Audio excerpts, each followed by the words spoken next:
నీ వాక్యము నా పాదములకు దీపమును, నా త్రోవకు వెలుగునే ఉన్నది. Thy word is a lamp అంటే my feet and a light అంటే మై పాత్. దయచేసి కూర్చోండి. దేవుని అతి పరిశుద్ధమైన నామానికి మహిమ, ఘనత, ప్రభావం కలుగాక. దీని వాక్యం చదువుకొని దీని వాక్యాన్ని ధ్యానము చేద్దాము. ఫిలోమోనుకు రాసినటువంటి పత్రిక మొదటి అధ్యాయము 23-24 వచనాలు చదువుతున్నాను, గమనించండి. క్రీస్తు యేసునందు నా తోడి ఖైదీ అయిన ఎపఫ్రా, నా జత పని వారైన మార్కు, అరిస్తార్కు, దేమ, లోక వందనములు చెప్పుచున్నారు. పరిశుద్ధుడైనటువంటి పౌలు గారు ఫిలోమోనుకు రాస్తూ ఈ సంగతులు తెలియజేస్తున్నాడు. ఫిలోమోనుకి అనేటువంటి వ్యక్తి కొలిసి సంఘానికి ఒక పేరుకు ఉన్నటువంటి వ్యక్తి. అతను రాస్తూ చెప్పినటువంటి మాటలు ఏమంటున్నాడమ్మా? గతంలో మనం జ్ఞాపకం చేసుకున్నాం. ఎవరి గురించి జ్ఞాపకం చేసుకున్నాం? నా జత పని వారైనా అంటున్నాడు. ఎవరమ్మ వారు చెప్పండి? మొట్టమొదటి ఎవరిని జ్ఞాపకం చేసుకున్నాం? దేమ గురించి జ్ఞాపకం చేసుకున్నాం, నేర్చుకున్నాం. దేమ తర్వాత మార్కు, తర్వాత లోక, తర్వాత ఆఖరిగా అరిస్తారు. గుర్తుపెట్టుకోవాలి. మొట్టమొదటి చెప్పండి, ఎవరు మొట్టమొదటి? ఎవరు? దేమ. రెండవది మార్కు. మూడవది లోక. నాలుగవది అరిస్తారు. వీరందరూ ఎవరు? పౌలు గారికి జత పనివారు. అనగా పౌలు ఎక్కడికి వెళ్ళి సువార్త ప్రకటించాడో అక్కడికి వెళ్ళి పౌలుతో పాటు సువార్త ప్రకటించిన వారు. ఇప్పుడు మరొక వ్యక్తి గురించి ఈరోజు మనం జ్ఞాపకం చేసుకుంటున్నాం. ఎవరు చూడండి? క్రీస్తునందు, యేసునందు నా తోడి ఖైదీ అయిన ఎపఫ్రా అంటున్నాడు. ఇంతవరకు మనం ఈ నలుగురు ఎవరమ్మా? జత పనివారు. ఇప్పుడు ఈ ఐదవ వ్యక్తి ఎవరంటే నా తోడి ఖైదీ అయిన ఎపఫ్రా అంటున్నాడు. పౌలు గారు సువార్త ప్రకటించడానికి అనేక సంఘాలకు వెళ్ళడానికి సంఘం మనకు తెలుసు. అనేక సంఘాలకు వెళ్ళి దేవుడు తను ఎన్నుకున్నటువంటి ఆ యొక్క కృపను బట్టి అనేక సంఘాలకు సువార్త ప్రకటించాడు. ప్రకటించినప్పుడు అనేక మంది జత పని వారితో ప్రకటించాడు. అలాగూ ప్రకటించినప్పుడు అనేక సార్లు అతను ఏం చేశారమ్మా? ఖైదీలో పెట్టారు, చెరసాల్లో పెట్టారు, బంధించారు. అలాగూ పౌలుతో పాటు జత పనివారు ఉన్నారు. వారు కూడా ఒకసారి వెళ్ళినా ప్రాముఖ్యంగా ఈ ఎపఫ్రా అనేటువంటి సేవకుడు పౌలుతో పాటు ఖైదీ అనిపించినటువంటి వ్యక్తి. ఖైదీ అనిపించిన వ్యక్తి అనేక సార్లు చెరసాలకి వెళ్ళి పౌలుతో పాటు చెరసాల శిక్ష అనుభవించిన వ్యక్తి ఎపఫ్రా. సాధారణంగా చెరసాలలో ఖైదీలు ఉంచుతారు. ఎందుకు ఖైదీలు ఉంచుతారు చెరసాల్లో? కారణం ఏంటి? పుట్టిన పెడతారా చెరసాల్లో? ఏదైనా తప్పు చేస్తే పెడతారు. ఉదాహరణకి మనం చూద్దాం. ఒక వ్యక్తి ఉన్నాడు. ఆ వ్యక్తి గురించి మనం బైబిల్లో నేర్చుకోవాలి. ఎందుకు చెరసాలు ఎవరిని పెడతారన్న సంగతి తెలుసుకుంటే ఈ ఎపఫ్రా గురించి మనకు బాగా అర్థమవుతుంది. లూకాసు వార్త 23వ అధ్యాయం తీయండి. లూకాసు వార్త 23వ అధ్యాయం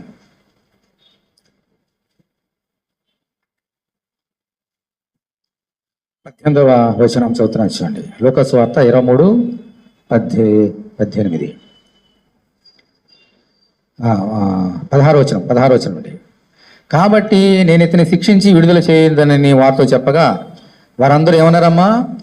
వీనిని చంపివేసి మాకు బరబ్బను విడుదల చేయమని ఏకగ్రీవంగా కేకలు వేసిరి. విడుదల చేయమంటున్నారు. ఎందుకని? అక్కడ ఏమని చూడండి. వీడు అనగా ఎవరు? వీడంటే బరబ్బా. పట్టణంలో జరిగించిన ఒక అల్లరి నిమిత్తమును, నరహత్య నిమిత్తమును ఏముందాం తర్వాత చెరసాలలో వేయబడిన వాడు. ఈ బరబ్బాని చెరసాల వేశారు, ఖైదీగా సంఖ్యలతో బంధించారు. ఎందుకని? కారణం ఏంటంటే అక్కడ ఏముందమ్మా? అల్లరి చేసాడంట బాగా. అమ్మా అల్లరి చేయడంతో పాటు ఏం చేశాడు? మళ్ళీ నరహత్య చేశాడు. అల్లరి చేశాడు, నరహత్య చేశాడు, ఇంకా ఎన్నో దొంగతనాలు చేశాడు. అందుకని బందిపోటు దొంగ అని వేరే సువార్తలు చూస్తే బందిపోటు దొంగ అని ఉంటుంది.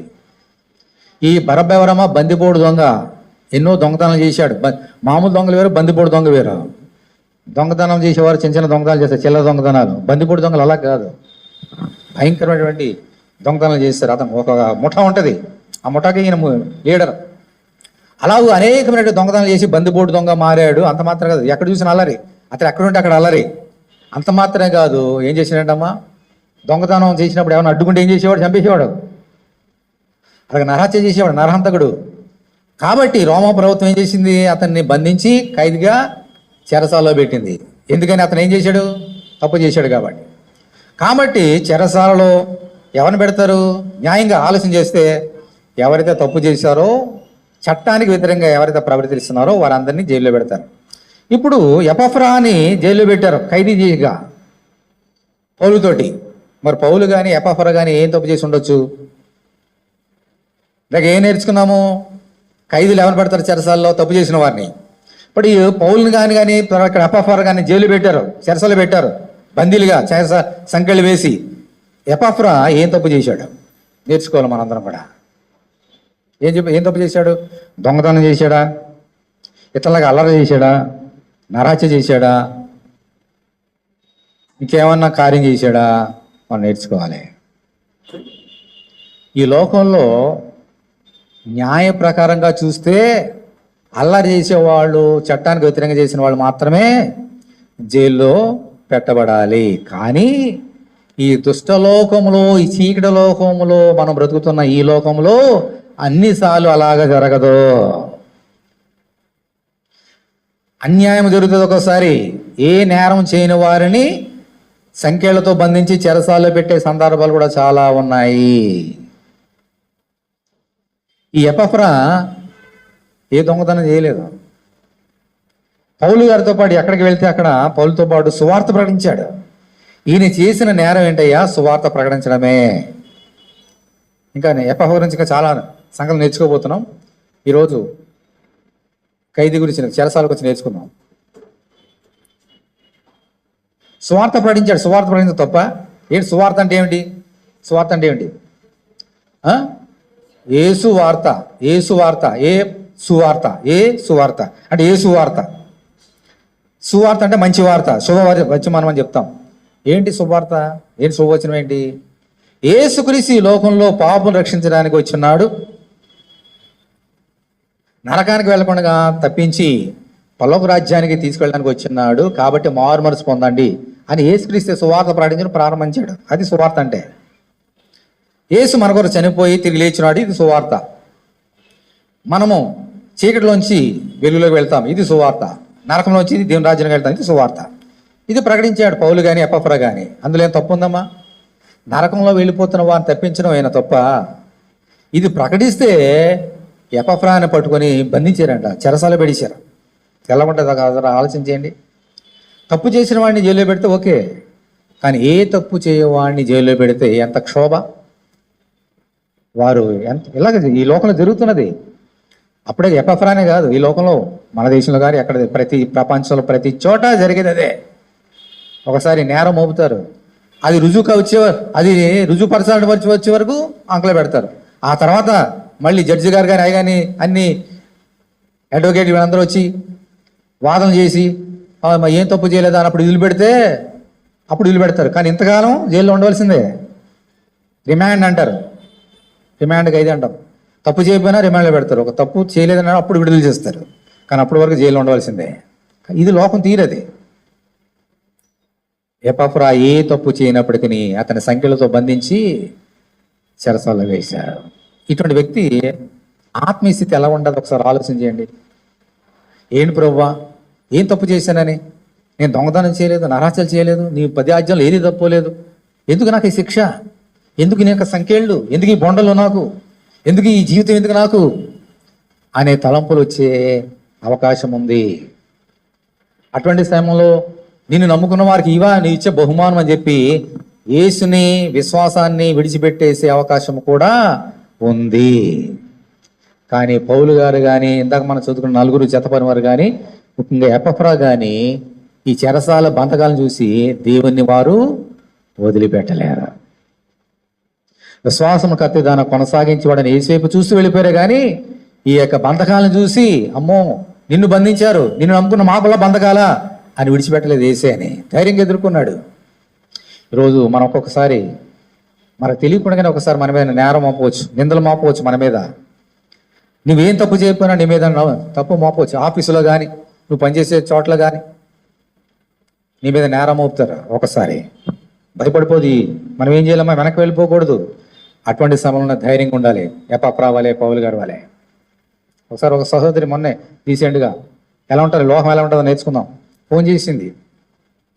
అయ్యగారు మా సిస్టర్ గురించి ప్రార్థన చేయండి. ఏంటమ్మా ఏమైంది? కొంచెం ఇబ్బందిలో ఉన్నది. ఏమిటి ఇబ్బంది? ఆమె నర్సు, అంటే ఆ సిస్టర్. ఈ నర్సు ఇక్కడ హైదరాబాద్లో వచ్చి ఎవరైనా ఆరోగ్యంతో ఉంటే వారికి సేవ చేయడానికి కుదుర్చుకొని 1 నెల, 2 నెలల, 3 నెలలు పెట్టుకుంటారు ఇంట్లో సేవ చేయడానికి. ఈ సిస్టర్ నెల పెట్టుకున్నారంట. నెలకి 10,000 ఓడంబడికి అయింది.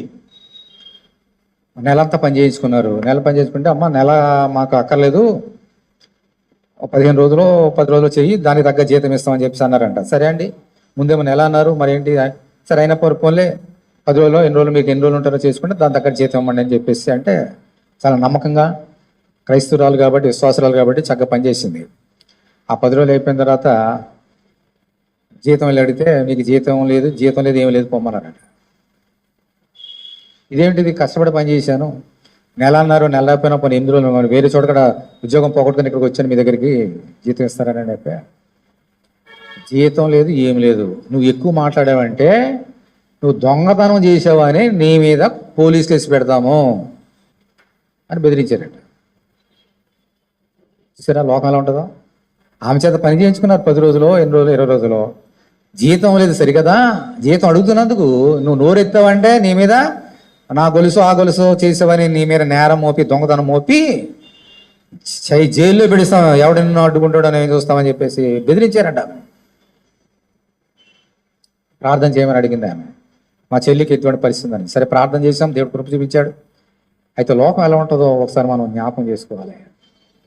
మనతోటి పని చేయించుకుంటారు, మనకి ఇవ్వాల్సినటువంటి డబ్బు మనకి ఎవరు, జీతాలు ఎవరు, మన చేత మేలు పొందుతారు, తిరిగి మనకి ఇవ్వాల్సిన మర్యాద ఎవరు, గౌరవం ఎవరు, అన్నీ మర్చిపోతారు. ఇంకా మనం చదువుకున్నాం కదా 78వ కీర్తనలో, వారు దేవుని మర్చిపోయేరి, దేవుడు చేసిన ఆశ్చర్యకారులు మర్చిపోయేరి. అలా ఉంటుంది లోకం. దేవుడు చేసిన మేలుని మర్చిపోయే వారి లోకంలో ఉన్నారు, మనుషులు చేసిన మేలు కూడా మర్చిపోయే వారి లోకంలో ఉన్నారు. చేసిన మేలుకి ప్రతి కీడు చేసేవారిది ఈ లోకం, గుడ్డి లోకం. అటువంటి లోకంలో మనం జీవిస్తున్నాము. ఇతరులు మంచి చేశాం కదా, వారు నాకు మంచి చేస్తారని అనుకోవడం ఈ లోకంలో, ఇప్పుడు ఈ లోకంలో ఈ రోజుల్లో బుద్ధి తక్కువైపోయింది. అయ్యో వారు మేలు చేశాను కదా, నాకు తిరిగి మేలు చేస్తారని అనుకోవడం తప్పు. ఎందుకని ఈ లోకము అటువంటి మంచిది కాదు. ఈ లోకము గుడ్డిది, ఈ లోకము చీకటిది. అంచేత వీరి సువార్త ప్రకటిస్తే వారిని జైల్లో పెట్టేశారంట, పౌలు గారిని, ఎపఫ్రాని. అయితే ఈ గుడ్డి లోకాన్ని చూసి మళ్ళీ తిరిగి గుడ్డి లోకాన్ని వేసిన వెలుగుని వెళ్ళిపెట్టేసి గుడ్డి లోకానికి వెళ్ళిపోలే. ఆ వెలుగునే పట్టుకున్నారు, ఏసీని పట్టుకున్నారు. దేవుని స్తోత్రం, హల్లెలూయా. ఒకసారి మనకు అన్యాయం జరగవచ్చు, కానీ నీతి న్యాయముల సింహాసనం మీద కూర్చున్న దేవుడు అన్నీ తెలుసు ఆయనకి. ఎక్కడ ఏమి జరుగుతున్నదో, ఎవరు ఏం చేస్తున్నారో, పగలు చేసినా రాత్రి చేసినా, ఎవరు చూడకుండా రహస్యంగా చేసినా అన్నీ ఆయనకు తెలుసు. ఎప్పుడు ఎవరికి ఏం చేయాలో ఆయనకు చేస్తారు, ఎవరికి న్యాయం చేయాలో వారు చేస్తారు, ఎవరిని ఎలా శిక్షించాలో ఆయనకు తెలుసు.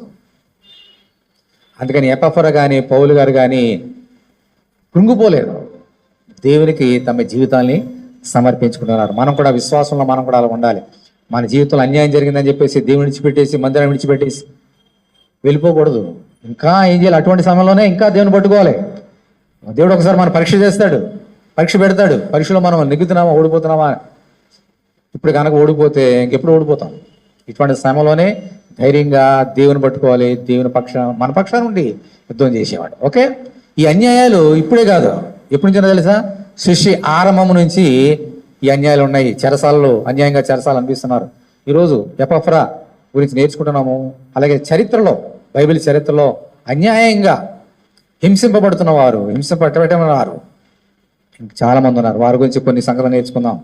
అప్పుడు మనకు ఓదార్పు, అప్పుడు మనకి ఎపఫ్రా ఎంత నమ్మకమైనడో మనకు అర్థమవుతుంది.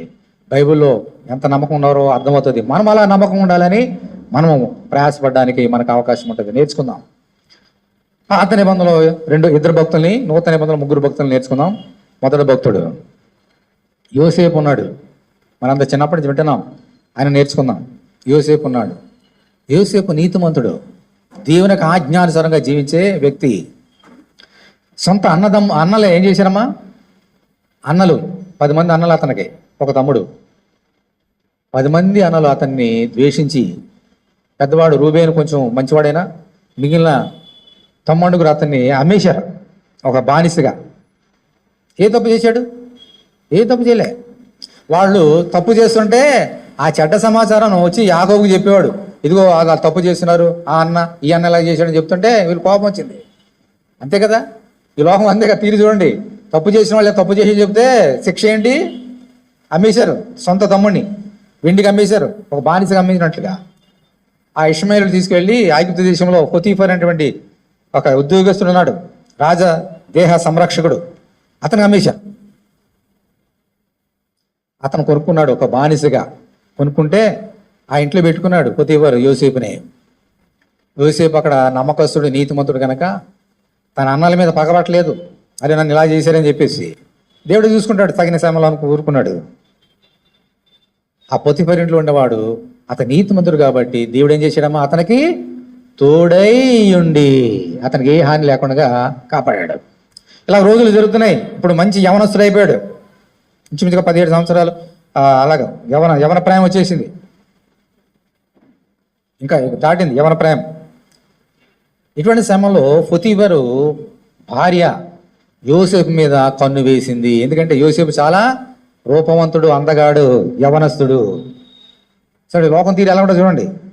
సంతానలే అమ్మేశారు. ఎక్కడ పనిచేస్తుందో అక్కడ యజమానురాలు ఇతని మీద కన్ను వేసి నాతో పాపము చేయని అతని ప్రేరేపణ చేసింది. రోజు పాపం చేయి, నాతో పాపం చేయి అంటే ఆయన అన్నాడు, అమ్మా ఇదేంటిది, నా యజమానుడు నన్ను పెట్టుకున్నాడు, నా యజమానుడు భార్యవు నీవు, నా యజమానుడు నాకు సమస్తాన్ని అప్పగించాడు నిన్ను తప్ప, ఎందుకంటే నువ్వు అతని భార్యవి కాబట్టి. ఇంత పాపము చేసి దేవుడికి దృష్టికి పాపం ఎలా చేస్తాను అనుకున్నావమ్మా, తప్పమ్మా అది అని చెప్పాడు. వెళ్ళే రోజు రా రా పాపం చేద్దాం పాపం చేద్దాం. ఒక రోజు ఏం జరిగిందమ్మా, ఒక ఇంట్లో ఎవ్వలేరు, ఒక్కతే ఉంది. ఈ సమయంలో ఏదో పనుండి యోసేపు వచ్చాడు. యోసేపు రాగానే రా ఎవరు లేరు పాపం చేద్దాం అంటే, అమ్మా నేను పాపం చేయను. దేవుడు చెప్పాడు, నీ యవనేచ్ఛల నుండి నీవు పారిపో, వ్యభిచారము చేయవద్దు, జాగ్రత్తం చేయవద్దు అని నా దేవుడు చెప్పాడు. అది దానికి ఇష్టం లేని కార్యాలు. అంటే అప్పుడు ఇంకా ధర్మశాస్త్రం రాలేదు, అయినప్పుడు దేవుని హృదయంలో ఏముందో ఆయనకు తెలుసు, నీతిమంతుడు కాబట్టి. నేను పాపం చేయనని అన్నాడు. చూసారా లోకం ఎలా ఉంటుందో చూడండి. పాపం చేయలేదు, పాపం చేయనందుకు అతనికి వచ్చే శిక్ష ఏంటి అనండి. అక్కడ ఒక ఏం శిక్ష, తప్పు చేసిన వారు తప్పు చేసిన చెబితే అక్కడ శిక్ష విధించారు, సొంత అన్నలే. ఇక్కడ నేను తప్పు చేయనందుకు ఇప్పుడు ఏం శిక్ష వచ్చిందో చూడండి. యోసేపు నేను పాపం చేయనంటే చేపట్టుకోవడానికి ప్రయత్నం చేసి అమ్మ పారిపోవడానికి ప్రయత్నం చేశాడు. అప్పుడు పైన వేసుకునే అక్కడ అంగి ఉంటుంది కదమ్మా, ఒక గుడ్డ కప్పుకునేది, అది పట్టుకుంది ఆమె. పారిపోయి బయటికి వెళ్ళిపోయాడు. ఇంక గట్టిగా గోల గోల గోల, అయ్యో రండి రండి రండి రండి, అందరూ వచ్చేసారు, పనివారు వచ్చేసారు, అందరూ వచ్చేసారు. ఏమిటమ్మా ఇదిగో చూసారా, ఈ హెబ్రీయుడు నన్ను బలవంతం చేయడానికి వచ్చాడు నా ఇంటికి, నేను అరిశానని చెప్పేసి ఆ గుడ్డ వదిలేసి పారిపోయాడు అని ప్లేటు మార్చేసింది, సీన్ మార్చేసింది. సరే మా ఆయన వస్తాడు కదా చెప్తాను, అంతవరకు గుడ్డ నా దగ్గర పెట్టుకున్నా చెప్తే ఈ సంగతి ఆయన తెలిసిపోయింది. పొతీఫర్ వచ్చేసాడు, గబాకు వచ్చేసాడు. అమ్మ ఏం జరిగింది, ఇదిగో నువ్వు ఒక సేవకుని పెట్టావు కదా నా దగ్గర, యోసేపు అనే సేవకుడు ఎంత దుర్మార్గుడో చూడు, అతనితో పాపం చేయమని నన్ను ప్రేరేపించాడు, నేను చేయనంటే ఎక్కడ ఏం చేస్తారో ఏం తెలిసిపోతుంది సంగతి తెలిసిపోయి అతను నా నుంచి పారిపోయాడు. పారిపోతున్నప్పుడు ఈ గుడ్డ నేను పట్టుకున్నా, ఇదిగో అతను గుడ్డ కాదు చూడు అని చెప్పగానే అది యోసేపుదే. భర్తకి ఎలా ఉంటుంది, ఇలాగ భార్యను ఎలా చేసాడు, ఏ భర్తకి ఎలా ఉంటుంది, ఏమైనా ఆలోచన చేయడు. ఇంకా భార్య మాట అంటాడు కదా, ఆ నిజం అవుతుందా అని ఆలోచన చేయడు. మీ స్త్రీలకు ఉన్నటువంటి అడ్వాంటేజ్ అదే, మొగడు చెప్పిన ఆడవాళ్ళు చెప్పిన బాగా నేస్తారు, అది మీకు అడ్వాంటేజ్. ఆ అడ్వాంటేజ్ తీసుకుందామే. చెప్పగానే అవునా రోషం వచ్చేసింది, రండి పిల్లలు పెంచండి. అప్పుడు ఏం జరిగింది చూడండి. ఆదికాండం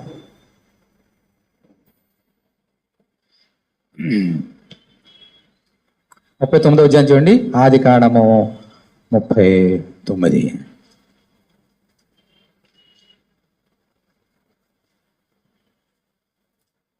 కొన్ని సంగతులు మనకు చెప్పున్నాయి, సంగతులు విందాం.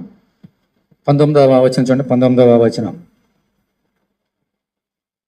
కాబట్టి అతని యజమానుడు ఇట్లు నీ దాసుడు నన్ను చేసినని తన భార్య తనతో చెప్పిన మాట విన్నప్పుడు కోపముతో ఏమొచ్చిందమ్మా, మంట వచ్చిందంట. మంట కోపంతో మండిపడి, ఎవరికైనా వస్తుంది కదా, మండిపడ్డాడు. కోపంతో మండిపడి అతనిని పట్టుకొని రాజు ఖైదీలు బంధింపబడు చెరసాలలో వేయించెను. అతడు అక్కడ చెరసాలలో ఉండెను. మై గాడ్, కోపంతో మండిపోయాడంట. నా భార్య ఎలా చేస్తావా నువ్వు? అందులో నిజం ఉందమ్మా? కట్టు కదా. ఈ లోకంలో కట్టుకథలు నమ్మే లోకం ఈ లోకం. కట్టుకథలు నమ్ముతున్నారంటే కట్టుకథలు అల్లేవారు ఉన్నారు ఈ లోకంలో. ఇది గుడ్డి లోకం. మనుషులు అలాగే ఉంటారు. ఆ పొత్తివారి భార్య కాదు, even today many people are like that. సత్యమునకు భిన్నమైనటువంటి మాటలు, విధికి వ్యతిరేక్తమైనటువంటి కార్యాలు, తలంపులు, మాటలు చేసి నీతిమంతుల్ని శిక్షించే లోకంలో మనం ఉన్నాం. యోసేపు ఏం తప్పు చేశాడు? ఎంత నీతిమంతుడైనా యవ్వనస్తుడు. యవ్వన ప్రాయంలో దేవునికి వాక్యానుసారంగా జీవించడం అనేది చాలా అరుదు. మనుషులందరూ తప్పులు ఎప్పుడు చేస్తారు? ఏ విచారం జాగ్రత్త ఎప్పుడు ఏ వయసులో చేస్తారు? ప్రారంభమైంది అక్కడి నుంచే కదా. యవన దశ, మంచి యవన దశలో ఉన్నాడు, మంచి ఛాన్స్. తప్పు చేశాడా?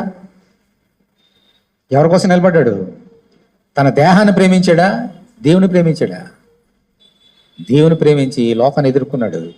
దానికి అతనికి వచ్చేటువంటి బహుమానము చెరసాల, ఖైదీలు, సంకెళ్ళు.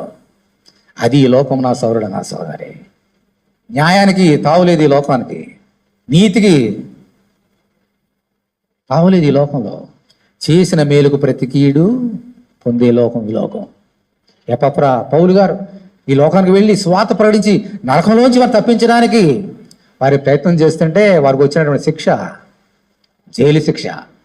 యోసేపు దేవుని వాక్యానుసారంగా జీవించాలని ఆశపడి ఆమె భర్తకు వ్యతిరేకంగా తప్పు చేయకుండా ఆపితే ఇతనికి వచ్చిన శిక్ష అదే భర్త వలన జైలు శిక్ష, సంఖ్యల్లో. ఎన్ని జరుగుతున్నాం ఈ లోకంలో? ఏ నేరము చేయని వారి మీద నేరం మోపి జైలు పంపించే లోకం ఇది. ఒకసారి మనకు కూడా అలా జరగవచ్చు. ఏ నేరం చేయకపోయినా దేవుని కూడా నిలబడితే సైతాన్ని చూస్తూ ఊరుకోడు. మనల్ని ఆ విశ్వాసం తప్పించడానికి కార్యాలు చేస్తాడు. యోసేపు, ఇదేంటి ప్రభువా, నువ్వు చెప్పావు నరహత్య చేయొద్దన్నావు, దొంగతనం చేయొద్దన్నావు, అబద్ధ సాక్ష్యం చెప్పొద్దన్నావు, వ్యభిచారం చేయొద్దని చెప్పావు. నేను నమ్ముకున్నాను ప్రభువా, ఎందుకు నేను నమ్ముకున్నందుకు ఇదా నాకు శిక్ష? నా అన్నలేనా నమ్మేశారు. ఆమెకి నమ్మకంగా ఉంటే, నమ్మకం ఉండి నేను యజమానికి పని చేస్తుంటే నువ్వు ఇచ్చే శిక్ష ఇదా, నువ్వు ఇచ్చే బహుమానం ఇదా అని అన్నాడా యోసేపు? ఆ చెరసాల్లో కూడా అక్కడే ఉండి ఆ యజమాడు ఏ పని చేయమంటే అదే చేశాడు తప్ప దేవునికి వ్యతిరేకమైన ఒక మాట పలకలేదు. నా సోదరి ఎపఫ్రా కానీ, పౌలు కానీ, జత పనివారు కానీ, యోసేపు కానీ. మన జీవితంలో ఇటువంటి శోధనలు వచ్చినప్పుడు దేవునికి వ్యతిరేకంగా ఒక మాట కూడా మనము మాట్లాడకూడదు. సమస్తాన్ని ఎవరి చేతికి అప్పగించాలి? దేవునికి అప్పగించినప్పుడు ఎవరిని ఎలాగ చేయాలో అన్నీ మారుస్తాడు. ఆ తర్వాత ఏం జరిగింది మనకు తెలుసు కదా, చిన్నప్పటి నుంచి ఉంటున్నాం కదా. సమయం వచ్చినప్పుడు ఏం చేశాడు? ఆ జైలు నుంచి దేవుడు రప్పించాడు బయటికి. రాజుగా ఫరో తర్వాత మళ్ళీ నెక్స్ట్ కింగ్ అయిపోయాడు. ఒకసారి చెప్పాను మీకు యోసేపు గురించి ధ్యానం చేసినప్పుడు. ఈ యోసేపు రాజుగా అయిపోయినప్పుడు తప్పు చేసినటువంటి పొత్తివారికి తెలియదు కదా తప్పు చేశానని. భార్య మాట విన్నాడు. తప్పు చేసినటువంటి భార్య అతను రాజు అయినప్పుడు ఆ గుండె ఎలా ఉంటుందమ్మా? దడదడా కొట్టేసుకోదా? అయ్యో ఏం తప్పు చేయకపోయినా నన్ను జైల్లో పెట్టించాను కదా, ఇప్పుడు రాజుగారు అయిపోయారు, ఇప్పుడు నన్ను ఎక్కడ పెడతాడు? జైల్లో పెడతాడో చంపేస్తాడు, ఆయనకు అధికారం ఉంది. గజ అరికాలం తల గజ వణుకుపోయి ఉంటుంది బహుశా. కానీ యోసేపు ప్రతీకారం తీసుకున్నాడా? దేవుని వదిలిపెట్టాడు ఆమె. దేవుడు ఆమెను శిక్షించి ఉండొచ్చు, దేవుడు వదిలిపెట్టాడు కదా తప్పు చేసిన వారిని. అయితే మేలు చేసిన వారిని ఆయన వదిలిపెట్టాడు. తగిన సమయం వచ్చినప్పుడు హెచ్చిస్తాడు. దేవుని స్తోత్రం హల్లెలూయ. ఎపఫ్రాని హెచ్చించాడు, పౌలు గారు హెచ్చించాడు, జతపనవరు హెచ్చించాడు, యోసేపుని హెచ్చిస్తాడు, నిన్ను కూడా హెచ్చిస్తాడు. నువ్వు నమ్మకంగా ఉంటే నా సోదరే. దేవుని స్తోత్రం హల్లెలూయ. ఇంకో భక్తుని చూద్దాం పాత నిబంధనలో. ఇర్మియా అనేటువంటి భక్తుడు ఉన్నాడు. ఈయన ప్రవక్త. ప్రవక్త అంటే ఏంటి? జరగబోయే సంగతి చెప్పేవాడు. ప్రజల్ని దేవుని వైపు నడిపించేవాడు. దేవునికిని ప్రజలకిని మధ్యవర్తి ఎవరమ్మా? ప్రవక్త.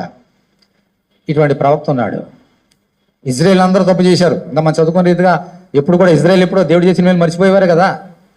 దేవుని మందిరకు వచ్చి ఆరాధన చేయడం మర్చిపోయి, విశ్రాంతి తినని మర్చిపోయారు. వాళ్ళందరూ కూడా దేవుని ఆరాధన చేయడం మర్చిపోయారు. అందుకే దేవుడు వారిని శిక్షించడానికి రెడీ అయిపోయాడు. ఇటువంటి సమయంలో వారిని శిక్షించడానికి దేవుడు ఏర్పాటు చేసినటువంటి నెబుకద్నెజరు బబులోను మహాసైన్యం వచ్చేసింది. ఇజ్రాయెల్ దేశాన్ని నాశనం చేసి అగ్నితో మందిరాన్ని కాల్చివేసి వారందరినీ చెరసాల్లో వేసి బందీలుగా అక్కడ తీసుకోవడానికి సిద్ధమైపోయాడు. వచ్చారు. అప్పుడు సిద్కియా అనేటువంటి చక్రవర్తి పరిపాలిస్తున్నాడు ఇజ్రాయెల్ దేశాన్ని. అప్పుడు ఇర్మియాని పిలిపించాడు. ఇర్మియా ఏం చేయాలి ఇప్పుడు? మన శిక్షించడానికి సైన్యం వచ్చేస్తుంది, ఏం చేయాలి అంటే అప్పుడు అన్నాడు దేవుని యొక్క కృప ద్వారా, ఇర్మియా ఏం దిగులు పడవద్దు సిద్కియా, ఇది దేవుడు చేసినటువంటి ఏర్పాటు. మనం చేసిన, మన పితలు చేసిన తప్పును బట్టి దేవుడు చేసిన ఏర్పాటు. నెబుకద్నెజరు వస్తాడు కదా, నువ్వేం చేయకు, అతను లోబడు, ఎదురు తిరగొద్దు. అతని కనుక లోబడితే మనల్ని అందరినీ ఎక్కడ తీసుకెళ్తాడు? బబులోను దేశం తీసుకువెళ్ళి హాయిగా మనల్ని పోషిస్తాడు. ఎదురు తిరిగావా ఇక్కడే చంపేస్తాడు మనల్ని. కాబట్టి ఎదురు తిరగవద్దు అని చెప్పాడు. ఇది మంచి మాట చెడ్డ మాట అమ్మా? ఈ పైగా ఎవరు చెప్పిన మాట? ఇది దేవుడు చెప్పిన మాట. బబులోను సామ్రాజ్యాన్ని మామూలుగా ప్రపంచాన్ని వెళ్ళినటువంటి గజగలాడించినటువంటి మహాసామ్రాజ్యం అది. అటువంటి సామ్రాజ్యానికి చిన్న దేశం అప్పుడు ఇజ్రాయెల్ దేశం. ఎందుకంటే సొలొమోను తర్వాత దావీదులంతా చచ్చిపోయారు కదా, బాగా క్షీణదశకు వచ్చేసింది ఇజ్రాయెల్ దేశం వాళ్ళు చేసిన తప్పులను బట్టి. అటువంటి సైన్యాన్ని ఎదుర్కోలేరు కాబట్టి లోబడిపోండి, ఇది దేవుడు చెప్పిన మాట అని చెబితే ఈ మాట వారికి రుచించలేదు. ఏంటి నువ్వేంటి లోబడడం అంటే ఏంటి? ఎవరైనా యుద్ధానికి వెళ్తే యుద్ధం చేయమంటావు? అనేక మంది ప్రవక్తలు ఉన్నారు, చాలా మంది యుద్ధానికి వెళ్ళండి మీరే చేయమని చెప్తున్నారు అందరూ. నువ్వేంటి ఇలా చెప్తావు? లోబడిపోమంటావేంటి అని కోపం వచ్చింది వాళ్ళకి. కోపం చేంజ్ చేశారు. చూడండి ఇర్మియా గ్రంథము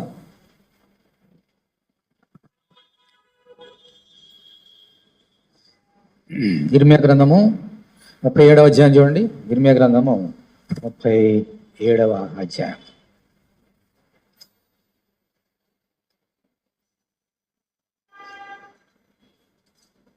ఏడవ అధ్యాయము 11వ వచనం చదువుతున్నాను చూడండి. ఫరో దండునకు భయపడి కల్దీయుల దండు యెరూషలేము ఎదురును వెళ్ళిపోగా ఇర్మియా బెన్యామీను దేశంలో తన ఎవరద్ద భాగం తీసుకుండగా యెరూషలేము నుండి బయలుదేరి అక్కడ పోయాను. సిద్ధిగా చెప్పిన తర్వాత జరిగిన సంగతులు ఇవన్నీ కూడా. అతడు బెన్యామీను గుమ్మమునొద్దకు రాగా ఇరియా అను కావలి వారి అధిపతి అక్కడ ఉండేను. అతడు హనన్యా కుమారుడైన షలమ్యా కుమారుడు. అతడు ప్రవక్త ఇర్మియాను ఏం చేశాడమ్మా? పట్టుకొని నీవు కల్దీల్లో చేరబోచున్నావు అని చెప్పగా ఇర్మియా అది అబద్ధము, నేను కల్దీల్లో చేరబోవటలేదనను. అయితే అతడు ఇర్మియా మాట నమ్మనందున ఇర్మియాను పట్టుకొని అధిపతుల వద్దకు తీసుకుని వచ్చాను. అధిపతులు ఇర్మియా మీద కోపపడి అతను ఏం చేశారమ్మా? కొట్టి తాము బందీగృహముగా చేసిన లేఖకుడైన యోనాతాను ఇంటిలో అతని వేయించిరి. ఇప్పుడు చూడండి, ఇర్మియా చెరసాల గోతులో వేయబడి అక్కడ అనేక దినములు ఉండెను. ఇర్మియా చెప్పిన మాట, దేవుడు చెప్పిన మాట. మీరు బ్రతకాలి అని అంటే, ఇంకా కొంతకాలం బ్రతకాలని అంటే దేవుడు చెప్పిన మాట వినండి. ఆ నెబుకద్నెజరుకు మీరు లోబడి ఉండని చెబితే వారికి రుచించలేదు. నువ్వు వాళ్ళతో కలిసిపోయావు, మా శత్రువులతో కలిసిపోయి మమ్మల్ని మోసం చేస్తున్నావు అని పట్టుకొని కొట్టి ఒక వ్యక్తి ఉన్నాడు. అతను ఆ ఇంట్లో చెరసాల ఏంటది? గొయ్య, పెద్ద లోతైన గొయ్య. అక్కడికి వెళ్తే నీళ్ళు ఉండవు, అన్నం ఉండదు, బురద కిందంతా. ఆ గోతులు పాడేశాడు తీసుకెళ్ళి చెరసాల. అది చెరసాల అప్పుడు, అది అని చెరసాల పాడేశారంట. ఎలాగుంటుంది ఒకసారి ఆలోచన చేయండి. గొయ్య అంటే విశాలమైన గొయ్య కాదు, చాలా ఇరుకైన గొయ్య. ఒకసారి మనం పొలంలో బోరుబావికి తవ్వుతుంటారు కదా, ఇరుకైన గొయ్య, చాలా పిల్లలు పడి చచ్చిపోతుంటారు. అటువంటి ఇరుకైన గొయ్య అది. అటువంటి గోతులో పాడేశారు. ఎవరినమ్మా? ఇర్మియా అని. అదేంటది? చెరసాల. చెరసాల. ఆలోచన చేశారా? దేవుడి యొక్క ప్రవక్త అంటే ఏంటి? దేవుడి మాటలు చెప్పడమే ఆయన మాట. ఎందుకు చెప్తాడు? అటువంటి వారందరినీ దేవుని దగ్గర నడిపించడానికి. అటువంటి ఇర్మియాని దేవుని మాటలు చెప్పినందుకు ఆయనకి ఇచ్చినటువంటి బహుమానం ఏంటమ్మా? గొయ్య, గోతి, చెరసాల, సంఖ్యలు, అవమానం, దెబ్బలు. ఇది ఈ లోకం. స్వార్థ చెప్పడం అంత ఈజీ కాదు. దేవునికి సేవడం అంత ఈజీ కాదు. ప్రవర్తన ఉండడం అంత ఈజీ కాదు. ఆయనకు వచ్చేటువంటి బహుమానం దెబ్బలు, గోతులో, చెరసాల్లో పడిపోవడం. మరి ఇర్మియా, ప్రభువా ఇంత సేవకుడుగా ఉన్నా నేను, ప్రవచనం చెప్పాను, నీకు నిలబడుతున్నా, పైగా మామూలు సేవకుడు కాదు, ప్రవక్తని.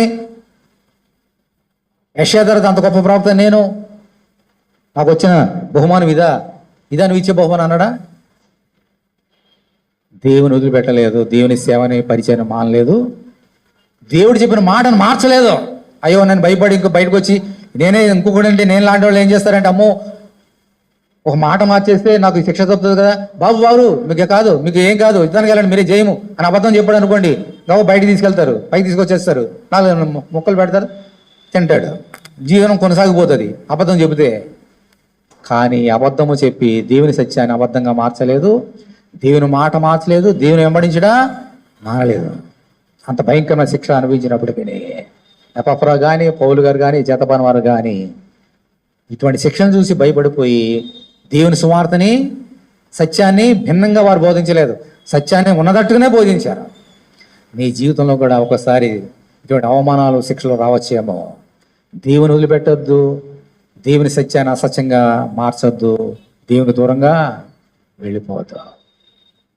ఎప్పుడు ఎలాగో దేవుడు దీవిస్తాడు. తర్వాత ఇర్మియాను దీవించాడు, వదిలిపెట్టలేదు దేవుడు, బయటికి రప్పించాడు. కొంతమంది చేత, రాజుగారి చేత రప్పించాడు బయటికి. వచ్చిన తర్వాత నెబుకద్నెజరు ద్వారా అది గొప్ప మేలు జరిగింది ఇర్మియాకి.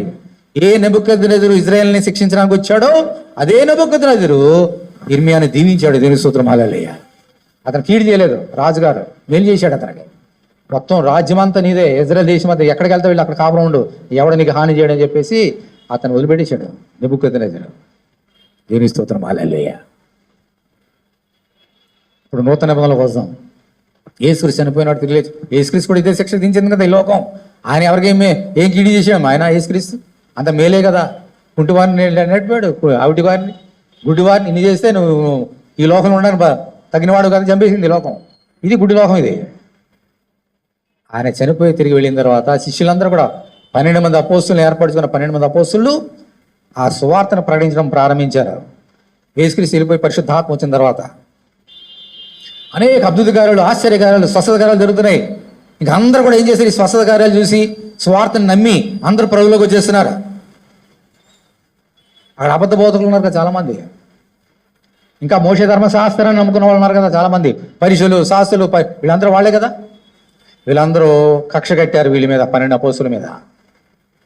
ఇలా చూస్తూ ఊరుకుంటే లాభం లేదు. అందరూ మనం విడిచిపెడిసి అక్కడికి వెళ్ళిపోతున్నారు. అందరూ కూడా ఆ యేసు అని వెళ్ళిపోతున్నారు అందరూ కూడా. ఈ 12 మందికి ఏదైనా చేయాలని చెప్పేసి ఒక నిర్ణయం తీసుకున్నారు. ఏంటో చూడండి, అపోస్తుల కార్యములు 5వ అధ్యాయము. అపోస్తుల కార్యములు 5వ అధ్యాయం. ఏం జరిగింది చూడండి, ఎంత చక్కని కార్యములు దేవుడు వారి చేత చేయించి పెట్టాడో అక్కడ చక్కని మాట ఉంది, చదువుతున్నాను చూడండి. ముందుగా అపోస్తుల కార్యములు 5వ అధ్యాయం చూడండి, ఎంత చక్కని మాటలు అక్కడ వ్రాయబడినవో. 12వ వచనం. ప్రజల మధ్య ఎన్ని సూచక్రియలమ్మా, 1 కాదు 2 కాదు, అనేకమైన సూచక క్రియలను, తర్వాత మహత్కార్యములను ఎవరి చేత, అపోస్తుల చేత చేయబడుచుడను. చేయించింది ఎవరు? మన ప్రభువైన యేసుక్రీస్తు పరిశుద్ధాత్మ దేవుడి ద్వారా. తర్వాత మరియు వారందరూ ఏక మనస్కులై సొలొమోను మఠములో ఉండిరి. కడమ వారిలో ఎవడను వారితో కలుసుకున్నకు తెగింపలేదు, కానీ ప్రజలు వారిని గణపరచుండిరి. పురుషులను స్త్రీలను అనేకులు మరి ఎక్కువగా విశ్వాసులై ప్రభు పక్షమున చేర్చబడిరి. ఇంతవరకు ఆ పక్షాన్ని ఉండేవారు ఇప్పుడు ఏమవుతుందమ్మా, ఈ పక్షానికి వచ్చేసారు. అటువైపు ఉన్న వాళ్ళందరూ ఇటువైపు వచ్చేస్తున్నారు. ఎలా ఉంటుంది వాళ్ళకి? ఇంతకుముందు వరకునేమో ఈ పరిచయులు, శాస్త్రులు వారి పక్షాన ఉండేవారు. ఇప్పుడు యేసు పక్షాన వచ్చేస్తే వాళ్ళకి ఎలా ఉంటుంది? కోపం రాదా? ఇంత అద్భుత కార్యాలు, ఆశ్చర్యాలు చేస్తున్నంటే అందుకని ఏం చేశారు చూడండి. అందుచేత పేతురు వచ్చిండగా జనులు రోగులను వీధుల్లోకి తెచ్చి వారిని ఎవరి మీదనైనను అతని ఏడైనను ఉంచవాలని, పడవలని, మంచముల మీదను పరుపుల మీదను వారిని ఉంచిరి. సరే. మరియు యెరూషలేము చుట్టూ నుండి జనులు రోగులను అపిత్రాత్మ చేత పీడింపబడిన వారిని మోసుకొని కూడి వచ్చిరి. వారందరూ స్వస్థత పొందిరి. మంచి జరిగిందా, కీడు జరిగిందమ్మా అక్కడ? ఇంకా ఈ సంగతి జరిగి చుట్టుపక్కల అందరూ వచ్చేసారంట. పేతురు ఇంకా అపోస్తలులు అయినటువంటి మిగిలిన వారు అందరూ కూడా ప్రార్థన చేసి అందరూ స్వస్థత పొందారు. ఎంత సంతోషమా! చిన్న రోగం వస్తే, మనకి జ్వరం వస్తే తగ్గిపోయింది ఎంత సంతోషంగా ఉంటుంది మనకి. జలుబు వచ్చి తగ్గిపోతే ఎంత సంతోషంగా ఉంటుంది మనకి. అక్కడ ఆ గ్రామంలో, ఆ పట్టణాల్లో అంతమంది స్వస్థత పొందుంటే ఎంత సంతోషం రావాలి. ఏం జరిగింది చూడండి, 17వ వచనం. ప్రధాన యాజకుడును అతనితో కూడా ఉన్న వారందరూ అనగా సద్దూకేల తెగవారు లేచి మత్సరముతో నిండుకొని, మత్సరం అంటే అసూయ, మా దగ్గర నుంచి అందరూ అక్కడికి వెళ్ళిపోతున్నారు, మా యొక్క శ్రద్ధ తగ్గిపోతుంది, వాళ్ళ శ్రద్ధ పెరిగిపోతుంది అని అసూయ చేత ఏం చేశారు చూడండి, అపోస్తులను బలాత్కారంగా పట్టుకొని పట్టణపు చెరసాలలో ఉంచిరే. చూసారా, అసూయ చేత ఏం చేశారమ్మా, ఈ అపోస్తులు అందరూ పట్టుకొని ఎక్కడ పెట్టారంటే చెరసాలలో పెట్టారు. ఏం తప్పు చేశారు? బరబ్బా వల్లే దొంగతనం చేశారా? బందిపోటు దొంగల వీరు నరాత్రులు చేశారా? ఏం చేశారు? స్వస్థత చేశారు. ఒక డాక్టర్ గారు ఉన్నాడు అనుకోండి, ఆ డాక్టర్ దగ్గరికి వెళ్తే రోగిని ఏం చేస్తాడు? స్వస్థపరుస్తాడు. అందుకని వచ్చేసి ఈ రోగి నువ్వు స్వస్థపరిచావా అని ఏమన్నా జైలు పెట్టారండి ఏ డాక్టర్నైనా ఈ లోకంలో? I'm repeating. రోగం ఉన్నవాడు ప్రభు చెప్పినట్టుగా రోగం గల వరకే వైద్యుడు కావాలని అన్నాడు. రోగం వచ్చింది ఒక వ్యక్తికి, డాక్టర్ దగ్గరికి వెళ్ళాడు, డాక్టర్ మంచి ఇంజెక్షన్ ఇచ్చో మందు ఇచ్చో బాగుపరిచాడు. ఈ రోగు నువ్వు బాగుపరిచావా అని చెప్పేసి ఏ పోలీసుడైనా వచ్చి ఎవరైనా వచ్చి ఏ డాక్టర్నైనా జైలు పెట్టారమ్మా? మరి ఇక్కడ ఏం జరిగింది? వాళ్ళందరూ స్వస్థపరుస్తావా అని జైలు పెట్టారంట. చూసారా లోకం ఎలా ఉందో? ఇంకేం చేస్తారు? పైగా స్వస్థపరితే ఇంకా అవునా ఆ డాక్టర్ ఇంకా మంచి మంచి పేరు వచ్చేస్తుంది దానికి. ఇంకా 10 మంది తీసుకెళ్తారు, ఇంజక్షన్ ఇవ్వండి, సూది పొడవండి, గోళీ ఇవ్వండి, ఏమంటారు గోళీ ఇవ్వండి, వెళ్ళిపోతారు. ఇది లోకం. కానీ దేవునికి ఆత్మ ద్వారా ఈ డాక్టర్లు ఎవరు నయం చేయనటువంటి రోగాల్ని వారు బాగు చేస్తే వారికి ఈ లోకం ఇచ్చిన బహుమానము చెరసాల. చూసారా ఈ లోకం ఎంత గుడ్డిదో? అక్కడ గుడ్డి లోకంలో బ్రతుకుతున్నావు నీవు, మనం బ్రతుకుతున్నాం, జీవిస్తున్నాం. చేసిన మేలు మర్చిపోయే గుడ్డి లోకం ఈ లోకం. బహుమానం చెరసాల. వాళ్ళందరినీ చెరసాలు వేసి హింసించారు, పొరలతో కొట్టారు. ఈ లోకంలో నువ్వు కూడా మంచి చేస్తే నీకు ఒకసారి ఏమొస్తుందమ్మా? మంచి బహుమానం రాదు. ఇతరులకి మంచి చేస్తే నీకు బహుమానం రాదు, శిక్ష. పైగా దీవెనలు పెట్టద్దు, నిరుత్సాహపడవద్దా. ఎపఫ్రా అలా చేయలేదు, పౌలు చేయలేదు, జతపనివారు చేయలేదు, యోసేపు చేయలేదు, ఇర్మియా చేయలేదు, అపోస్తులు కూడా చేయలేదు. ఇంకా ధైర్యంగా మీరు మమ్మల్ని ఏం చేసుకుంటారో చేసుకోండి, జైలు పెట్టండి, నరికేసినా నరికేసేయండి, మేము మాత్రము వదిలిపెట్టాం. ఓకే. ఆ తర్వాత దీనికి ముందు ఇంకోటి జరిగింది, ఇంకో సాక్ష్యం మీకు చెప్పాలి. ఈ అపోస్తులందరూ కూడా ఇంత గొప్ప కార్యం చేయకముందు అప్పుడు ఉన్నటువంటి హేరోదు చక్రవర్తి ఒక కార్యం చేశాడు. 4వ వ్యక్తిని నేర్చుకుందాం ఈరోజు. మొట్టమొదటి ఎవరు నేర్చుకున్నామా? ఎపఫ్రా జీవితం నుంచి నేర్చుకున్నాము. అన్యాయంగా హింసపడిన ఎవరమ్మా? మొట్టమొదటి వ్యక్తి ఎవరు? యోసేపు. ఏసేపు కాదు, యోసేపు అనాలి. చాలా మంది ఏసేపు అంటారు, ఏసేపు కాదు, యోసేపు. యోసేపు మొట్టమొదటి వ్యక్తి. రెండవది ఇర్మియా. మూడవది ఈ యొక్క అపోస్తులు. దానికంటే ముందుగా ప్రభు సాక్ష్యం ఇచ్చిన వ్యక్తి ఉన్నాడు. ఎవరో తెలుసమ్మాయన? బాప్తిస్మం ఇచ్చు యోహాను. ప్రభు ఈయన గురించి సాక్ష్యం ఇచ్చి ఒక మాట అన్నాడు, బాప్తిస్మం ఇచ్చు యోహాను అంటే కంటే గొప్ప వ్యక్తి ఈ లోకంలో స్త్రీ గర్భంలో పుట్టలేదు. అంత గొప్ప వ్యక్తి బాప్తిస్మం యోహాను.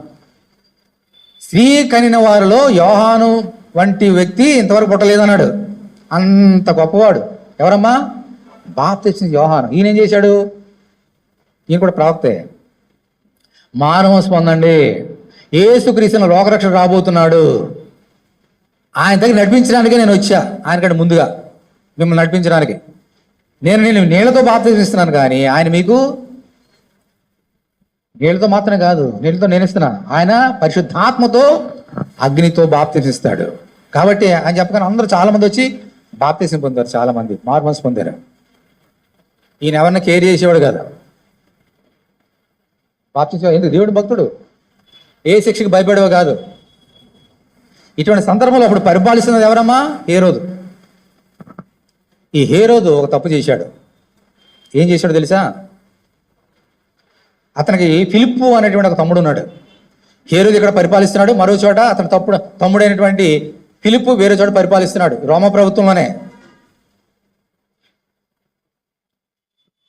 ఆ ఫిలిప్పు భార్య పేరు హేరోదియా.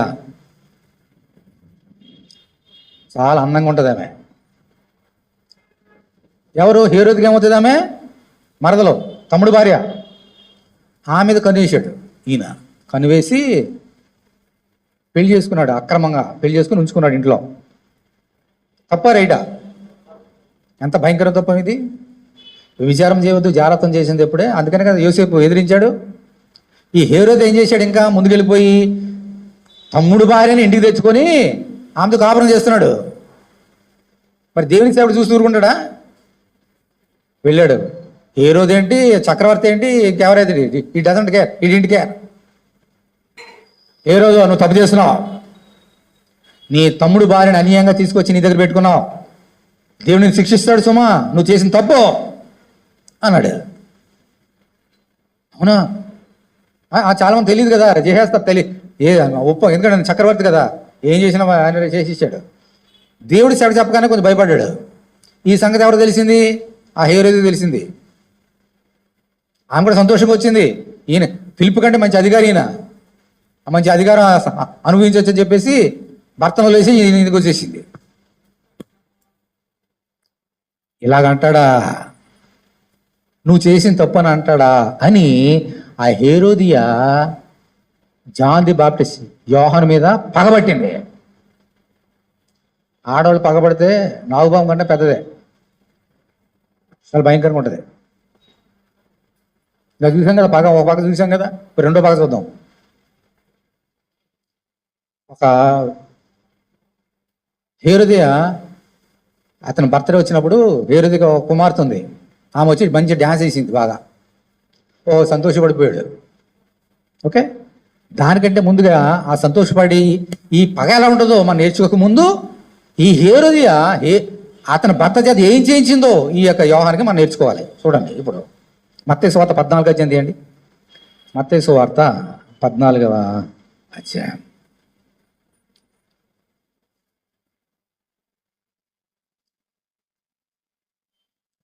మత్తయి సువార్త 14వ అధ్యాయం అందరూ తీయండి. లోకం ఎలా ఉంటుందో చూద్దాం. ఎంత భయంకర లోకం చూడండి. చేసిన తప్పులు చేసేది సరికదా, తప్పు చేద్దని చెబితే లోకం ఏం చేస్తుందో చూడండి. 14వ అధ్యాయము 1 నుంచి చదువుతున్నా.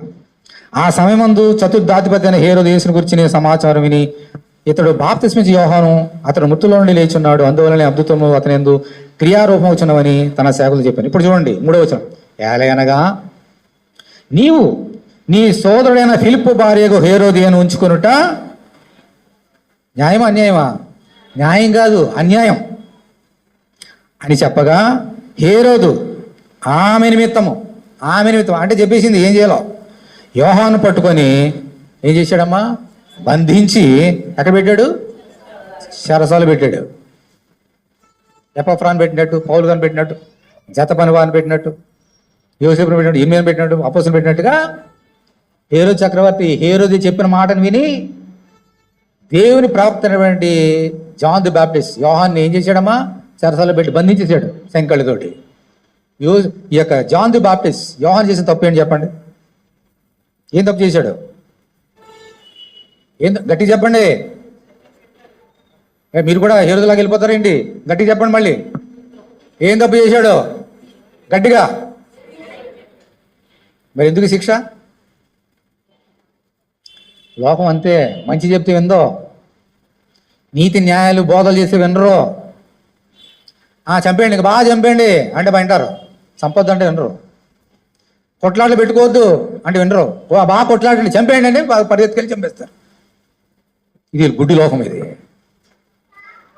హేరోదియ మాట విని హేరోదు ఏం చేశాడమ్మా, దేవుని ప్రవక్త అయినటువంటి జాన్ ది బాప్టిస్ట్ యోహాన్ని చెరసాలు వేయించాడు. మామూలు కాదు, సంఖ్యలతో బంధించేశాడు. ఇది ఈ లోకం ఇచ్చినటువంటి బహుమానం. అంతటితో అయిపోలేదు. చూడండి ఏం జరిగిందో.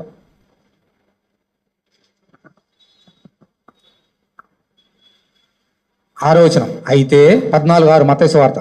హేరోదు జన్మదినోత్సవం వచ్చినప్పుడు, ఎవరి బర్త్డే అమ్మా? ఈయనది బర్త్డే వచ్చింది. హేరోదియ కుమార్తె వారి మధ్య నాట్యమాడి హేరోదును సంతోషపరిచాను గనుక ఆమె ఏమి అడిగినాను ఇచ్చేదనని అతడు ప్రమాణపూర్వకంగా వాగ్దానం చేశాను. అప్పుడు ఆమె తన తల్లి చేత ప్రేరేపబడదే. చూడండి ఎంత హేరోది ఎటువంటిదో చూడండి. మొట్టమొదటి జైల్లో పెట్టేసింది, ఇప్పుడు నాట్యమాడిన తర్వాత కుమార్తె మంచిగా నాట్యమాడితే ఎంత సంతోషించేశాడు. అమ్మో ఎంత చక్కగా చేసావు ఆ నాట్యం, ఏం కావాలి నీకో కోరుకో అన్నాడు. చిన్నపిల్ల ఆమె ఏం కోరుకోవాలో తెలియక ఎవరికి దగ్గరికి వెళ్ళింది? వాళ్ళ అమ్మ దగ్గరికి వెళ్ళింది. వాళ్ళ అమ్మ ఎటువంటి ఈయన తెలిసి, ఈయన కూడా తెలుసు కదా బాగా, ఆమె కరెక్ట్గా అడుగుతుంది అని చెప్పేసి వెళ్తే, అవునా ఏ రోజు ఇలాగ అడిగాడా? రాజ్యంలో సగం ఇచ్చేస్తానడా? మనకు రాజ్యాలు వద్దు, బంగారు వద్దు, వెండొద్దు. మనకు వ్యతిరేకంగా ఉన్నటువంటి ఒక ఇస్తున్నాడు కదా యోహాను, చెరసాలు వేయించాం కదా, అతను బ్రతుకున్నంత కాలం నాకు సంతోషం లేదు, చచ్చిపోవాలి, అతను తల కావాలని అడుగని చెప్పింది. ఆ తల కొట్టించేసి తల తీసుకురా అని చెప్పింది. అమ్మ తప్పమ్మ అన్నది కుమార్తె తల్లి మాట విని పరిగెత్తుకుంటూ వచ్చింది. ఏరు దగ్గరకు వచ్చి ఈ మాట చెప్తే అయ్యో అనుకున్నాడు, కానీ మాట ఇచ్చాడు కదా. ఆమె ప్రేరేపణ బట్టి ఆజ్ఞగా సేవకులు చెరసాలకు వెళ్ళి యోహాను యొక్క తల నరికేసి ఆ తలని పళ్ళెంలో పెట్టి ఆ కుమార్తెకి ఇచ్చాడు. ఆమె తీసుకెళ్ళి తల్లికి ఇచ్చింది. అప్పుడు శాంతించింది ఆ మనసు. ఇది గుడ్డి లోకం నా సోదరుడు, నా సోదరి, ఇది లోకం.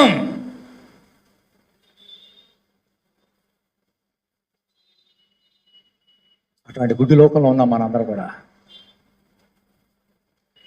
ఇది చూసి ఆయనకి 3 మంది శిష్యులు ఉన్నారు.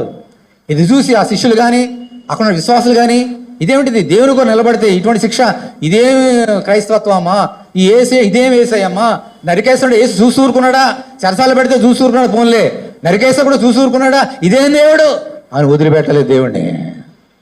దేవుని తెలుసు, దేవుని తలంచుకుంటే నరకకుండా ఆపగలడు. కానీ యేసు కొరకు హతసాక్షి అయినటువంటి మొట్టమొదటి హతసాక్షి యోహాను, తర్వాత స్టెఫను, తర్వాత ఇలా చాలామంది దేవుని కొరకు నిలబడి ప్రాణం పోయినా పర్వాలేదు, మొన్న నేర్చుకున్నట్టుగా బ్రతికినా ప్రభు కొరకే, చనిపోయినా చావైనా బ్రతికైనా ప్రభు కొరకే. దేవుడు పరీక్షిస్తాడు. స్త్రీ గర్భంలో ఇటువంటి వాడు పుట్టలేనటువంటి వ్యక్తికి ఇటువంటి శిక్ష ఇస్తే మన సంగతి ఏమిటి? కానీ దేవునికి అన్నీ తెలుసో, ఈ అలౌడ్ ఇట్. దానికి గొప్ప బహుమానము ఆయనకి పరలోక రాజ్యంలో. ఈ లోకం ఇటువంటి నరికేసే బహుమానం వచ్చినా దేవుని దగ్గర వచ్చే బహుమానం ఇలా ఉండవు. మన ఊహకు అందని బహుమానాలు దేవుడు అక్కడ ఏర్పాటు చేస్తున్నాడు. అందుకనే పౌలు ఏమన్నాడమ్మా, నా కొరకు నీతి కిరీటం ఉంచబడి ఉన్నది. దేవుని స్తోత్రం, హల్లెలూయా. ఈ లోకంలో మనకు శిక్షలు ఉండవచ్చు, ఎందుకంటే ఈ లోకం అటువంటిది. చేసిన మీరు మర్చిపోయే లోకం ఈ లోకం, శిక్షించే లోకం, అన్యాయంగా చెరసాలు పెట్టేసి చంపేసే లోకం ఈ లోకం. మన కళ్ళ ముందు కనబడుతుంది కదా, కళ్ళ ముందే కనబడుతున్నాయి. టీవీ ఆన్ చేయండి వెళ్ళి, మన కళ్ళ ముందు కనబడుతున్నాయి కదా లోకం ఎలా ఉందో. నీ జీవితంలో ఇటువంటి సందర్భాలు వచ్చినప్పుడు కృంగిపోకు నా సోదరుడు, నా సోదరి, ప్రభు కొరకు ధైర్యంగా నిలబడవాడు. దాని కొరకు గొప్ప బహుమానం ఉన్నది. దేవుని స్తోత్రం, హల్లెలూయా. ఆఖరి సంగతి, ఆఖరి వ్యక్తిని చూసి ముగించుకుందాం. మొట్టమొదటి వ్యక్తి ఎవరమ్మా? యోసేపు. రెండవది ఇర్మియా. మూడవది అపోస్తులు. నాలుగవది బాప్తిస్మ యోహాను. ఐదవది పేతురు గారు. ఎందుకు పేతురు గారు లాస్ట్లో పెట్టానంటే, సంఘాన్ని కట్టింది ఈయన. ప్రభు చెప్పాడు కదా, నీ పేరు మార్చేస్తాను నేను, సీమోను కాదు, నీ పేరు ఈరోజు పేతురు. పేతురు అంటే రాయి, నీ మీద నా సంఘాన్ని కడతాను అన్నాడు కదా.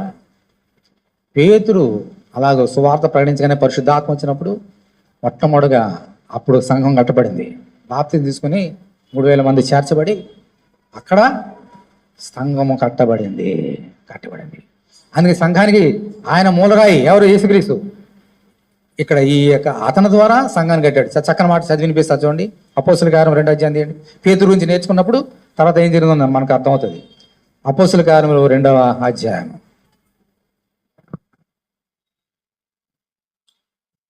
37వ వచనం. వారి మాట విని హృదయంలో నొచ్చుకొని, సహోదరులారా మేమేమి చేస్తామని పేతురును కడమపరుస్తున్నాడుగా. పేతురు, మీరు మారుమనసు పొంది పాప క్షమాపణ నిమిత్తం ప్రతివాడు యేసుక్రీస్తు నామమున బాప్తిస్మం పొందిన అప్పుడు మీరు పరిశుద్ధాత్మని వరం పొందుదురు. ఈ వాగ్దానం మీకును మీ పిల్లలకును దూరస్తులందరికీ అనగా ప్రభువైన మన దేవుడు తన ఎద్దకు పిలిచిన వారికి అందరికీ చెందిన వారితో చెప్పాను. ఇంకా అనేక విధమైన మాటల్లో సాక్ష్యం ఇచ్చి మీరు మూర్ఖులకు ఈ తరం వారికి వేరే రక్షణ పొందమని వారిని హెచ్చరించాను. కాబట్టి అతని వాక్యం అంగీకరించిన వారు ఏం చేశారమ్మా? బాప్తిస్మం పొందిరి. ఆ దినమంది ఇంచుమించు 3000 మంది చేర్చబడి. దేవుని స్తోత్రం, హల్లెలూయా. ఇలాగూ దేవుని యొక్క సంఘం కట్టబడింది యేసుక్రీస్తుని మూలరాయి మీద పేతురు ద్వారా. అంచేత పేతురు ఆది సంఘానికి మూల పురుషుడైన ఆయన కట్టాడు సంఘం ద్వారా. ప్రభు చెప్పిన వాగ్దానం బట్టి, ప్రవచనాన్ని బట్టి. ఇప్పుడు ఈ యొక్క పేతురు గారికి లోకం ఇచ్చిన బహుమానం చూద్దాం. 12వ అధ్యాయం తీయండి. అదే అపోస్తుల కార్యములు 12వ అధ్యాయము. అపోస్తుల కార్యములు 12వ అధ్యాయము చూడండి, లోకం ఎలా ఉందో. మొదటి వచనం, దాదాపు అదే కాలం ముందు రాజైన హేరోదు సంఘపు వారిలో కొందరిని బాధ పెట్టుటకు బలత్కారంగా పట్టుకొని యోహాను సహోదరుడైన యాకోబును ఏం చేశాడమ్మా? ఖడ్గముతో చంపించాను. ఆల్రెడీ యోహాను చంపాడు, తర్వాత ఇంకొక యాకోబును కూడా చంపేశాడు. 3వ వచనం, ఇది యూదులకు ఇష్టమైన కార్యమని తెలుసుకొని పేతురును కూడా పట్టుకొనెను. ఆ దినములు పులిన రొట్టెల పండుగ దినములు. అతను పట్టుకొని చెరసాలలో వేయించి పస్కా పండుగ అయిన పిమ్మట ప్రజలతో అతను తేవాలని ఉద్దేశించి అతని కావలింటకు 4 చతుష్టయముల సైనికులకు అతనిని అప్పగించాను. పేతురు చెరసాల ఉంచబడను. సంఘమైతే అతని కొరకు అత్యాశక్తితో దేవునికి ప్రార్థన చేయుచుండెను. దేవుని స్తోత్రం, హల్లెలూయా. పేతురు గారు సంఘాన్ని కట్టాడు. ఆయన గోపురం కట్టాడా? ఎవరికైనా సమాధులు కట్టాడా? దేవునికి మందిరం కట్టాడు. పైగా ఈ 4 గోడల వంటి మందిరం కాదు, దేవునికి శరీరం అనే ఆత్మ సంబంధం మందిరం కట్టాడు. దానికి ఈ లోకం ఇచ్చిన బహుమానము చెరసాల, బందీ. చేతులు కాళ్ళు బంధించేసి చెరసాల పడేశారు.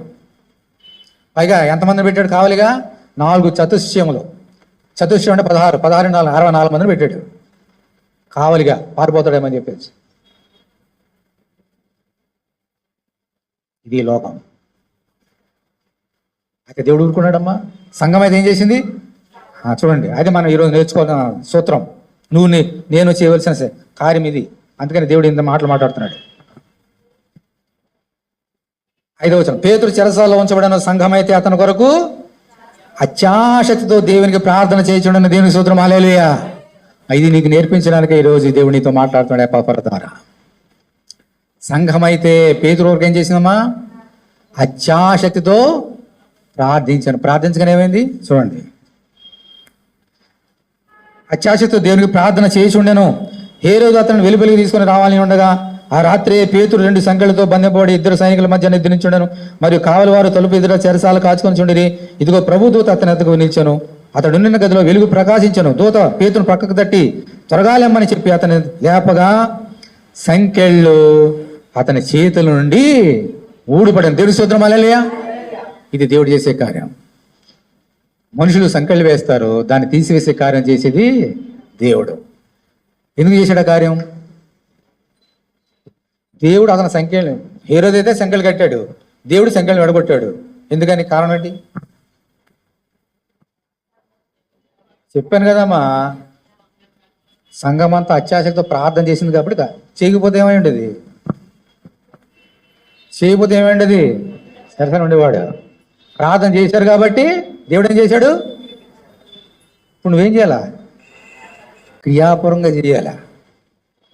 అది నీ కొరకు చేయి, నీ భర్త గురించి, మీ భార్యలు మీ బిడ్డలు గురించి, అన్యాయంగా హింస పొందుతున్న వారి గురించి ప్రార్థన చేయి. ఈరోజు కళ్ళు తెరిచి చూడు, లోకం ఎలా ఉందో. బయటికి వెళ్ళి టీవీ ఆన్ చేయి, న్యూస్ పేపర్ ఓపెన్ చేయి, ఇంటర్నెట్ ఓపెన్ చేయి, సోషల్ మీడియా చూడు. అగ్నితో మండిపోతున్న లోకం అన్యాయంగా. క్రైస్తవురాలిగా, క్రైస్తవుడిగా నువ్వేం చేయాలి? ఈరోజు ప్రార్థన చేయి. దేవుడు కోరుకున్నది శాంతి, సమాధానము, ప్రేమ, సహోదర ప్రేమ. ఇది లేదు మనుషుల దగ్గర. అందుకనే ఎపాఫ్రాని జైలు పెట్టింది లోకం.